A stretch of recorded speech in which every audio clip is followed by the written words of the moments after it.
विभाजनकारी उन ताकतों को बेनकाब करना होगा जो केवल अपना उल्लू सीधा करने के लिए समाज को बांटना चाहती है, तमाम वादों के आधार पर बांटना चाहती है। उनके लिए राष्ट्र की कीमत पर राजनीति उनके लिए अभिष्ट हो गई, लेकिन हमारे लिए राष्ट्र सर्वप्रथम है। राष्ट्र की कीमत पर कोई राजनीति नहीं हो सकती।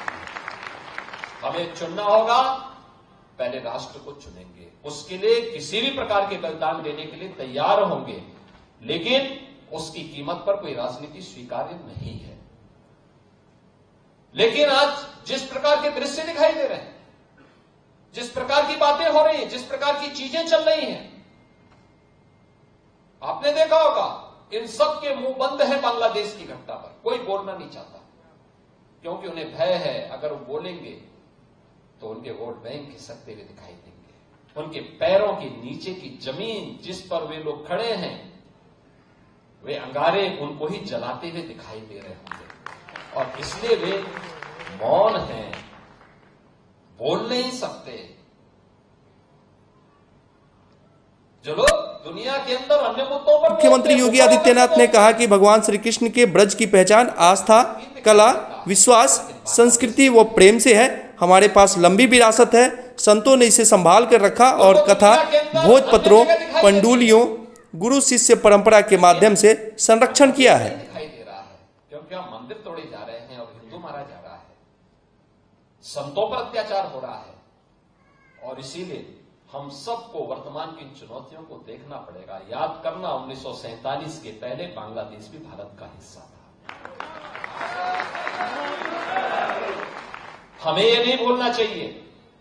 और 1971 में बांग्लादेश को बचाने में हमारे सैनिकों ने भी बलिदान दिया था। हजारों सैनिकों ने बलिदान दिया था। पाकिस्तान को मुंह की खानी पड़ी थी। पाकिस्तान के 95,000 से अधिक सैनिकों को भारत के बहादुर जवानों के सामने समर्पण करना पड़ा था। और विश्व के इतिहास में किसी भी सेना की सबसे बड़ी विजय थी जो 1971 में भारत की सेना ने करके दिखाया।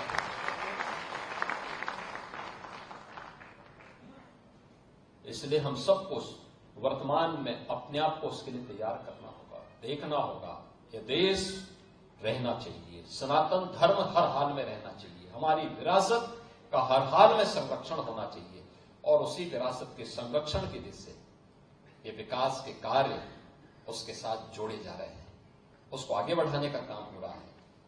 मुझे पूरा विश्वास है कि हमारा ये ब्रज क्षेत्र अपनी इस विरासत को संरक्षित करते हुए निरंतरता को आगे बढ़ाते हुए आगे बढ़ेगा, कोई संदेह नहीं होना चाहिए।